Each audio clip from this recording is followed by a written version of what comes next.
আমরা খানাকুল থানায় এসেছি। বড়বাবু আমাদের ডেকেছিলেন শিক্ষা সামগ্রী তুলে দেওয়ার জন্য, যাতে আমরা আগামী দিনে ভালো করে পড়াশোনা করতে পারি, এবং এটা পেয়ে আমরা খুবই উৎসাহিত এবং ভালো করে আরও পড়াশোনাটা আরও ভালো করার চেষ্টা করব।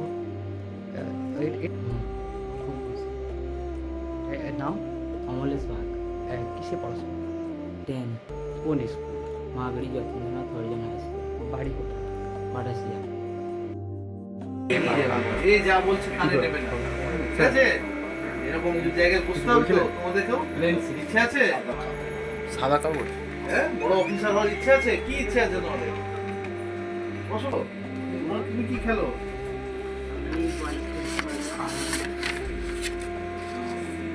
হাতের মতো খেলবে?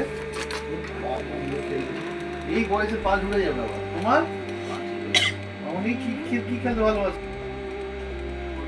ফুটবল? বাবা, তুমি? ফুটবল, তুমি? হ্যাঁ, ফুটবল খুব ভালো, খুব করে খেলবে আর পড়াশোনা করবে মন দিয়ে, ঠিক আছে? বেশি মোবাইল ঘেঁটো না, ঘটো না তো। মোবাইল ঘাঁটো না, দেখো মোবাইলে মনে করো একটা জিনিস তুমি খুঁজতে মোবাইলটা নিলে, তারপরে দেখলে 1-2 ঘন্টা পেরিয়ে গেল, তাও দেখবে মোবাইলটা হাতে, কিন্তু তোমার সময়টা নষ্ট হয়ে যাচ্ছে।